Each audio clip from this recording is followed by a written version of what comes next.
नमस्कार, मैं हूं सुधीर चौधरी और जी न्यूज पर इस सबसे बड़े चुनावी इंटरव्यू में आपका स्वागत है। और जब मैंने कहा सबसे बड़ा चुनावी इंटरव्यू, तो आप समझ गए होंगे कि ये इंटरव्यू बीजेपी के अध्यक्ष अमित शाह का इंटरव्यू ही हो सकता है। अमित शाह को बहुत सारे लोग वोटों का शहंशाह भी कहते हैं और आपने सुना होगा एक कहावत है जिसमें कहा गया है कि कुछ लोग जिस भी चीज को हाथ लगाते हैं वो सोना बन जाती है। और अमित शाह के बारे में कहा जाता है कि वो जिस राज्य को हाथ लगाते हैं वहां पर बीजेपी की सरकार बन जाती है। लेकिन दिल्ली का चुनाव इस बार बहुत बड़ा चुनाव माना जा रहा है और सवाल ये उठाए जा रहे हैं कि इस बार भी वो जादू चलेगा या नहीं। और अगर बीजेपी की सीट एक भी कम आई या फिर बीजेपी सरकार नहीं बना पाई तो लोग सवाल उठाने शुरू कर देंगे। प्रधानमंत्री नरेंद्र मोदी की ब्रांड इमेज पर सवाल उठेंगे और खुद अमित शाह की क्षमता पर भी सवाल उठने शुरू हो जाएंगे। किरण बेदी पर सवाल उठने शुरू हो जाएंगे। इसलिए ये इंटरव्यू बहुत महत्वपूर्ण है क्योंकि आपको इन सब सवालों के जवाब आज इस इंटरव्यू में मिलेंगे। अमित जी, आपका बहुत बहुत स्वागत है। और जैसे मैंने कहा कि पूरे देश की नजर दिल्ली पर लगी हुई है क्योंकि दिल्ली राजधानी है, सत्ता की राजधानी है। आपके लिए कहा जा रहा है कि 16 मई 2014 के बाद ये आपका अब तक का सबसे मुश्किल असाइनमेंट है, बल्कि आप खुद ये मान चुके हैं कि ये इलेक्शन नहीं, ये मिशन है।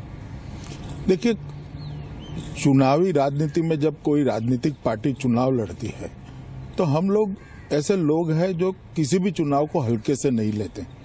जहां तक परिणाम का सवाल है, मैं पूर्णतया आश्वस्त हूं कि हम 2/3 बहुमत से भारतीय जनता पार्टी की सरकार बनाएंगे। यानी इस बार आप मिशन 60 कह रहे हैं, मिशन 44 के बाद 2/3 बहुमत से हम निश्चित रूप से भारतीय जनता पार्टी की सरकार यहां बनाने जा रहे हैं। जी अमित जी, आपने तमाम ताकत दिल्ली में झोंक दी है। आज भी आपने बड़े बड़े नेताओं की मीटिंग ली, मंत्रियों की मीटिंग ली और हमें ये भी बताया गया कि क्या सांसद, क्या मंत्री, सबकी ड्यूटियां दिल्ली के चुनाव में लगा दी गई हैं।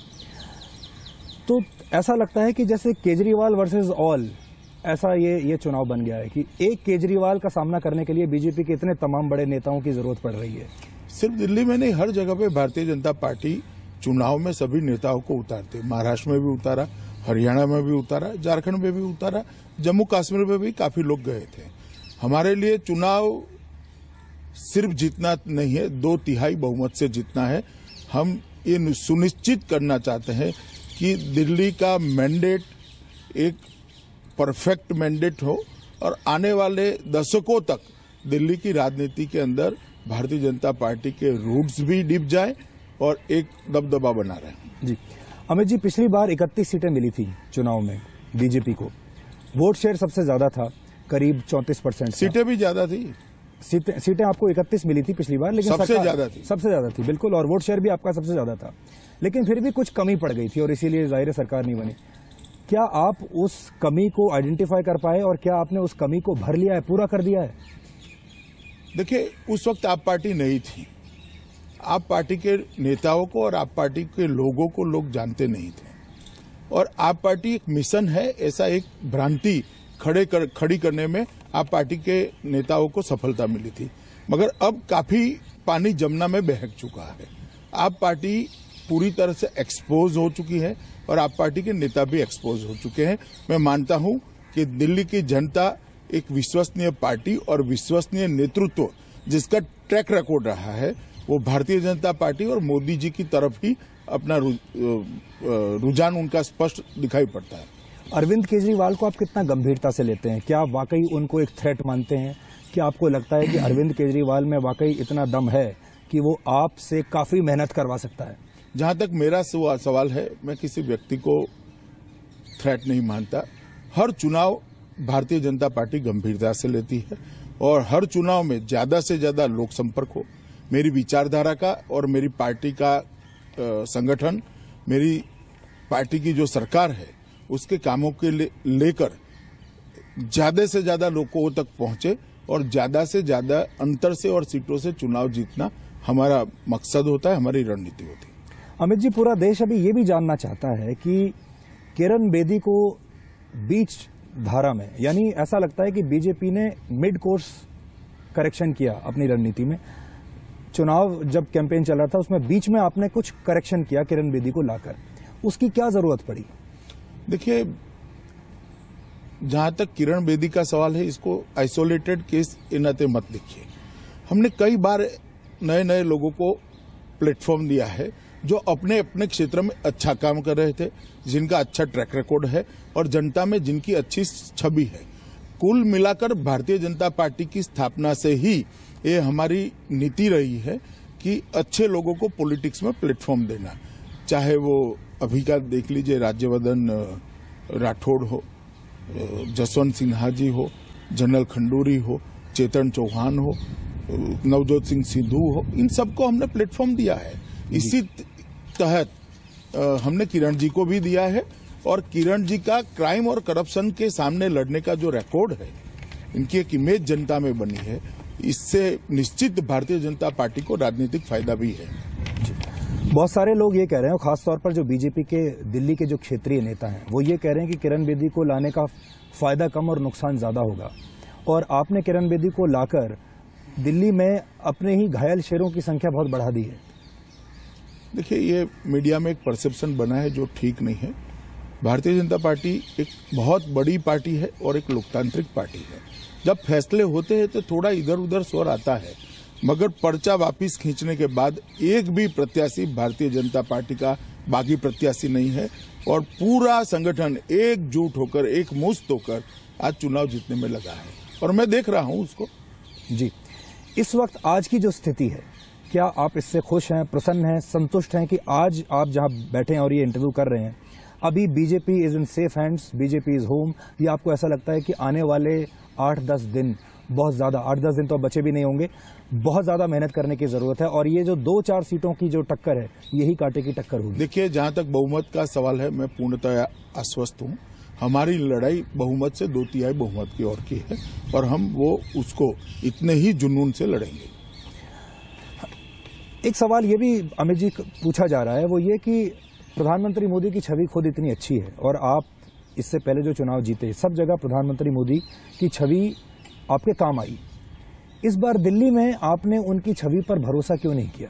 अभी भी हम प्रधानमंत्री मोदी जी के नेतृत्व में ही चुनाव लड़ रहे हैं। भारतीय जनता पार्टी के प्रधानमंत्री जी नेता हैं और पूरे भारतवर्ष में अब तक के लोकतांत्रिक इतिहास में सबसे लोकप्रिय नेता अगर कोई है तो नरेंद्र मोदी है और एक ऐसा नेता है जिसकी शपथ लेने के बाद भी पॉपुलैरिटी कम नहीं हो रही है, पॉपुलैरिटी का ग्राफ ऊपर हो रहा है। बहुत कम नेता ऐसे होते हैं, चाहे वो गुजरात के सीएम बने या अब पीएम बने, हर बार काम संभालने के बाद ग्राफ उनका ऊपर गया है। ये इनका ट्रैक रिकॉर्ड है, इस पर भरोसा न करने का कोई सवाल ही नहीं। Question does not arise. हम दिल्ली को अच्छा शासन भी देना चाहते हैं और हमारे सारे नेता मेंबर पार्लियामेंट बनकर आज पार्लियामेंट में है, चाहे वो विजय गोयल हो, चाहे हर्षवर्धन जी हो, बाकी नेता हो। इसके कारण एक अच्छा चेहरा हम लेके आगे बढ़ना चाहते थे और किरण जी का विशेषकर दिल्ली से काफी लगाव रहा है, जुड़ाव रहा है और 40 साल तक वो दिल्ली में रही है। करप्शन और क्राइम दोनों के खिलाफ उन्होंने सफल लड़ाई लड़ी है, तो मैं मानता हूं कि भारतीय जनता पार्टी ने एक अच्छा फैसला किया।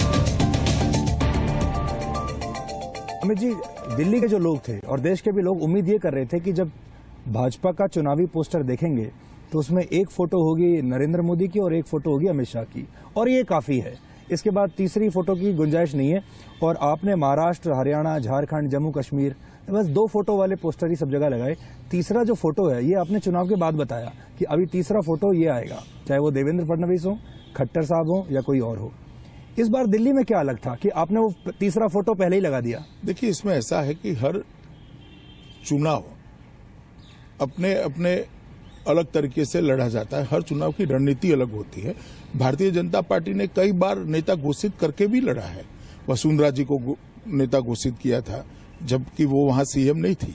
पहली बार गए, उमा जी को घोषित किया था, शिवराज जी को घोषित करके चुनाव लड़े, हम मनोहर पर्रिकर जी को घोषित करके चुनाव लड़े, हम मोदी जी को घोषित करके गुजरात में 4 बार। आपके आने के बाद ये पहला चुनाव है जब आपने घोषित करके आप चुनाव लड़ रहे हैं। ठीक है, मैंने कहा कि हर चुनाव की राजनीति और रणनीति दोनों अलग होती है।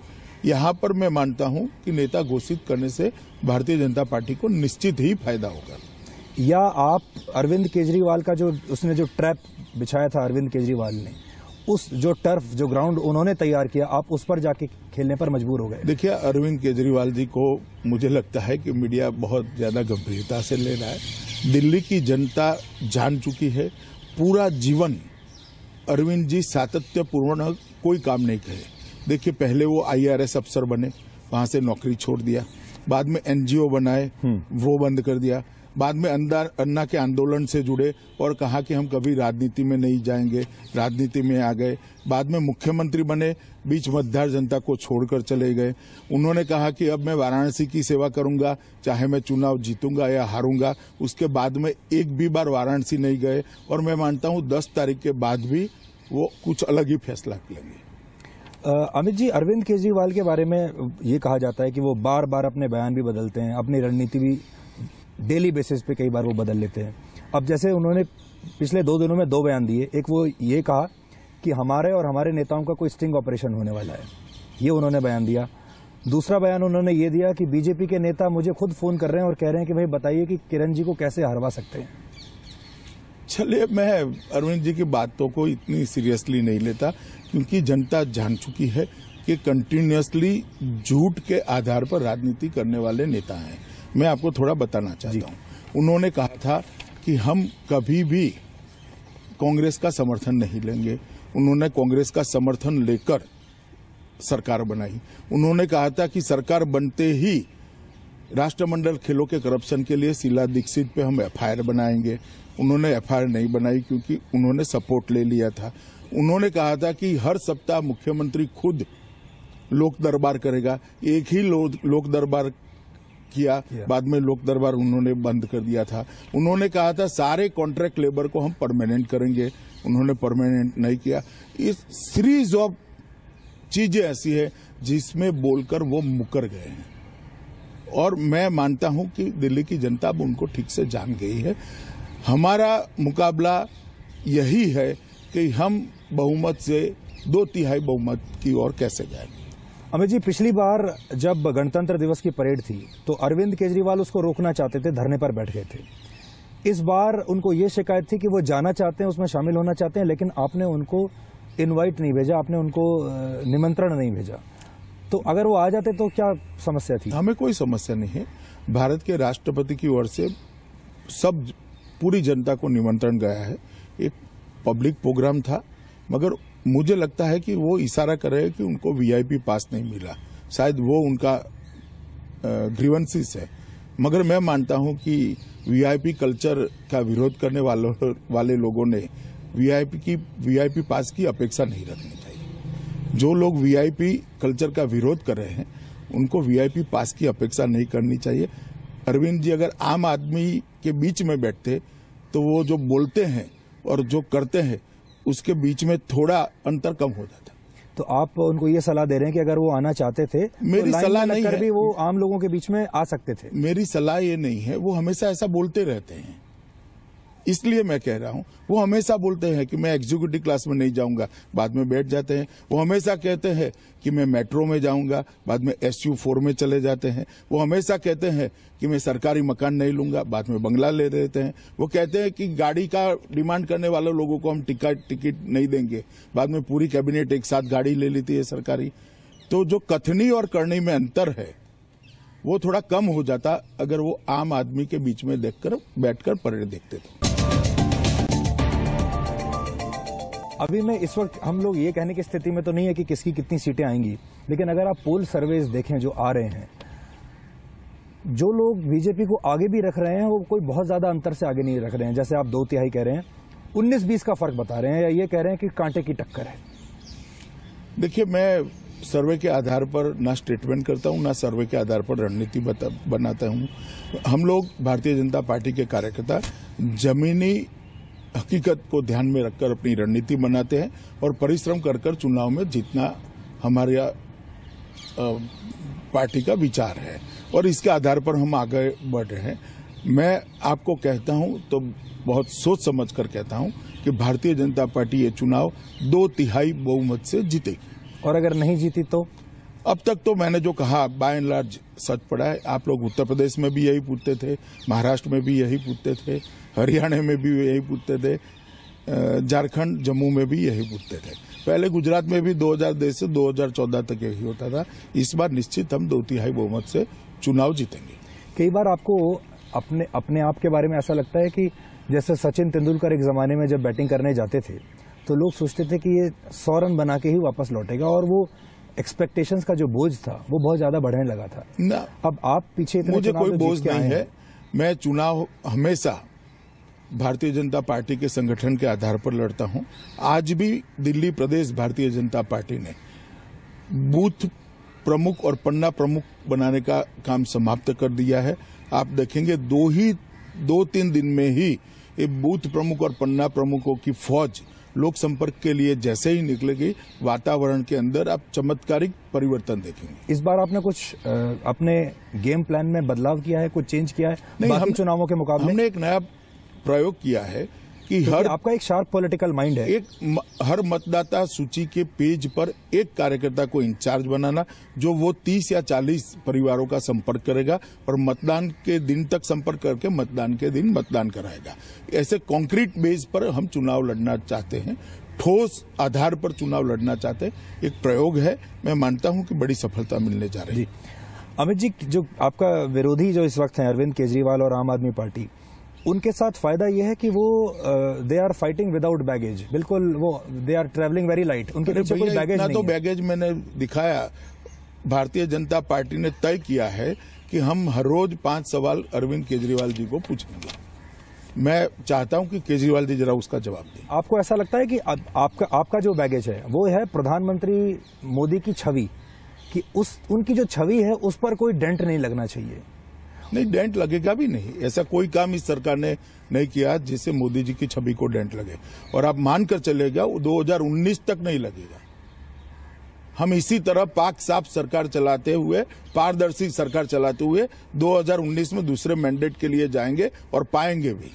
नहीं, डेंट तब लगेगा मान लीजिए अगर आप दिल्ली में सरकार नहीं बना पाए या सीटें उतनी नहीं आ पाई, तब डेंट लगेगा और लोग सवाल उठाएंगे। मुझे लगता है सुधीर जी, आपने 10 तारीख तक राह देखनी चाहिए। जी, एक और सवाल ये था कि किरण बेदी में आखिर आपने ऐसा क्या देखा? आपके पास और भी लोकल नेता थे, आपके पास महिला नेता भी हैं, मीनाक्षी लेखी हैं, स्मृति ईरानी हैं, और भी कई नेता हैं, कि आपने किरण बेदी को चुना, और जिस पर यह आरोप लगा कि अभी आप किरण बेदी को लेकर आए, आप कृष्णा तीरथ को लेकर आए, आप शाजिया इल्मी को लेकर आए, विनोद कुमार बिनी को लेकर आए, यानी इम्पोर्टेड नेता इस बार भर गए बीजेपी के अंदर। हर चुनाव में भारतीय जनता पार्टी में विगत 1 दशक से हर पार्टी के अच्छे लोग जुड़ते हैं और भारतीय जनता पार्टी उनका स्वागत करती है। अब कोई भी चुनाव उठाकर मुझे पूछ लीजिए, मैं आपको बताऊंगा कौन कौन जुड़ा।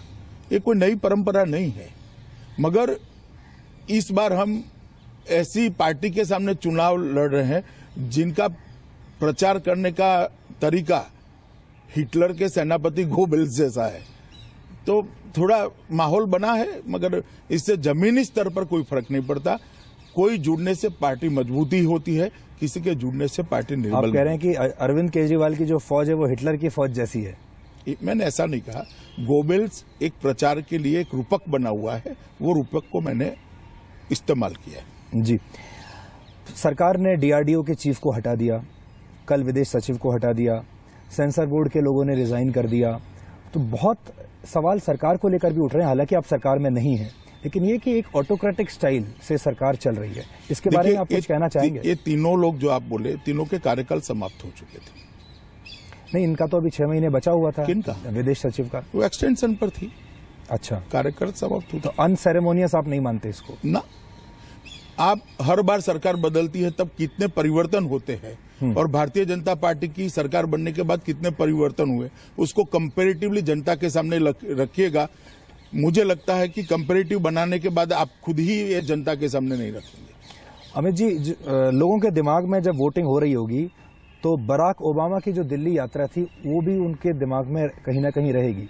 ये बराक ओबामा जो 52 घंटे रहे, आपको ऐसा लगता है कि ओबामा फैक्टर से आपको दिल्ली में कुछ लाभ मिलने वाला है और उसकी टाइमिंग ऐसी रही जिससे आपको फायदा हो? देखिए, जहां तक ओबामा जी का विजिट का सवाल है, सिर्फ ओबामा जी की विजिट नहीं, भारत सरकार के हर अच्छे काम का फायदा भारतीय जनता पार्टी को मिलना लाजमी है और मिलना भी चाहिए। जहां तक चुनाव का सवाल है, और 26 जनवरी ना हम कभी ला सकते अपने एजेंडे से, ना चुनाव हमने घोषित किया है। प्योरली इट इज कोइंसिडेंट कि चुनाव घोषित हुआ और 26 जनवरी बीच में आई। पर जो कुछ लोगों को देखने को मिला, नरेंद्र मोदी की और ओबामा की जो दोस्ती रही और जो वार्मथ देखने को मिली, उससे आपको लगता है कि बीजेपी को भी थोड़ा सा पुश मिल जाएगा बाय डिफॉल्ट ही सही? इसको आप किस्मत भी समझ सकते हैं। नहीं, मैंने कहा ना, सरकार के हर अच्छे प्रदर्शन का फायदा बीजेपी को होगा। और मैं मानता हूं कि भारत और अमेरिका के संबंध इस विजिट के कारण, इस मुलाकात के कारण, और जो मेहमान नवाजी भारत ने ओबामा जी की है, उनको मुख्य अतिथि बनाया है अपने गणतंत्र दिन का, इसके कारण रिश्ते बहुत अच्छे होंगे। अर्थतंत्र में भी जो सुधार लाना चाहते हैं उसमें काफी मदद मिलेगी। स्वाभाविक रूप से पब्लिक मैंडेट में इसका फायदा होता ही है। अच्छा, अब मैं आपको विरोधी पक्ष के वकील के तौर पर एक ये सवाल पूछना चाहता हूं, और वो ये है कि मान लीजिए दिल्ली में अगर बीजेपी जीत गई और आपकी सरकार बन गई, तो श्रेय मोदी जी को जाएगा, उनकी छवि को, और आपको जाएगा? मोदी जी के नेतृत्व को श्रेय जाएगा। किरण जी के नेतृत्व में लड़ रहे हैं और भारतीय जनता पार्टी के लाखों कार्यकर्ताओं को श्रेय जाएगा। और अगर हार गए तो ये कहा जाएगा कि जो मास्टर स्ट्रोक आपका था वो बैकफायर कर गया, वो है किरण बेदी। हार जाते हैं तो स्वाभाविक रूप से, मैं पार्टी का अध्यक्ष हूं, मेरी जिम्मेदारी होती है। मैं मानता हूं कि भाई पार्टी का चुनाव लड़ रहे हैं, अगर हारते हैं तो पार्टी के संगठन पर सवाल निशान खड़े होंगे ही, मगर मुझे पूरा भरोसा है हम 2/3 बहुमत से जीतेंगे। दिल्ली में भी बीजेपी की सरकार और केंद्र में भी बीजेपी की सरकार, दिल्ली की जनता को उसका क्या फायदा हो सकता है अगर इसको ये इक्वेशन से हम चल के देखिए, मैं एक एग्जांपल देना चाहता हूं कि सालों से दिल्ली की अनधिकृत कॉलोनियां जो है उसका मसला रिजॉल्व नहीं हो रहा था। भारतीय जनता पार्टी की सरकार ने उसको रिजॉल्व करने की दिशा में एक पहल की है, एक अध्यादेश लाया है। अब उसको लॉजिकल एंड तक ले जाना है तो भारतीय जनता पार्टी की सरकार दिल्ली में है तो ज्यादा अनुकूलता रहेगी। दिल्ली ये देश की राजधानी है, देश की सरकार भी यहीं से चलती है, तो स्वाभाविक रूप से दोनों जगह एक पार्टी की सरकार है तो तालमेल अच्छा रहेगा। और विशेषकर जब अरविंद जी जैसे व्यक्ति चुनाव में दूसरी ओर लड़ रहे हैं, तब विरोध के वातावरण में कभी विकास नहीं हो सकता। संवाद और सहकार के वातावरण में ही विकास होता है। मेरे आखिरी के 2 सवाल हैं। मीडिया में एक ये खबर चल रही है कि जब आपने मंत्रियों की और बड़े नेताओं की बैठक ली दिल्ली के बारे में और कैंपेन के बारे में, तो आप उन लोगों से काफ़ी नाराज़ थे और आपने ये कहा कि बड़े नेता मेहनत नहीं कर रहे हैं और अच्छा ये रहेगा कि वो अब कैंपेन में जाएं, सड़कों पर उतरें और मेहनत करें। क्या ये सही है? सीधे आप ही से पूछ लेते हैं। नहीं, जरा भी सही नहीं। जिन जिन हमारे बड़े नेताओं को एक एक जिले की जिम्मेदारी दी है, सबने थोड़ा ज्यादा ही काम कर आज रिपोर्टिंग की है। कहीं पर कोई सवाल नहीं है, किसी ने बात को फैलाया है। और मैं निश्चित रूप से कहना चाहता हूं कि भारतीय जनता पार्टी का नेता बनने के बाद भी कार्यकर्ता रहता है और वो दिखाई भी पड़ता है। क्योंकि कई बार ऐसा लगता है कि बड़े नेताओं ने, उनको लगता है कि पर्ची जो फटी है वो अमित शाह जी के नाम पे और मोदी जी के नाम पे फट गई है, जिम्मेदारी उन्हीं की है, हमसे कोई पूछने वाला नहीं, क्योंकि हमारा चेहरा तो प्रोजेक्ट किया ही नहीं गया है। तो हर बार ऐसा होता रहता है, मीडिया में एक बात ऐसी आती है और हर बार हम चुनाव लड़ता है। मेरी तो आपको यही निवेदन है कि आप 10 तारीख को जरा इसको याद करिएगा। जी, आखिरी सवाल। ओबामा जी 5 घंटे सो रहे हैं और मोदी जी 3 घंटे सो रहे हैं। नींद के ऊपर बड़ी बात हुई थी। दिल्ली का चुनाव इतना महत्वपूर्ण है, आप कितने घंटे सो रहे हैं? आपको नींद आ रही है ठीक से, नहीं आ रही है, ये हम जानना चाहते हैं। घंटे छोड़ दीजिए, जब तक मेरा काम समाप्त नहीं होता मैं सोता नहीं। तो आप सो ही नहीं रहे हैं? नहीं, ऐसा नहीं। या नींद उड़ी हुई है? एक दिन का मेरा जो काम तय किया हुआ होता है वो समाप्त नहीं होता तब तक मैं सोता नहीं। घंटों के पचड़े में आप मत पड़िए। जी, अमित जी, हमसे बात करने का बहुत बहुत शुक्रिया। जाते जाते अगर आप बता सकें सीटों की एग्जैक्ट संख्या, तो फिर हम 10 तारीख को ये इंटरव्यू दोबारा से चला देंगे। 2/3 से नीचे भारतीय जनता पार्टी नहीं रहेगी। हम 2/3 बहुमत के साथ चुनाव जीतेंगे। थैंक यू अमित जी, हमसे बात करने के लिए।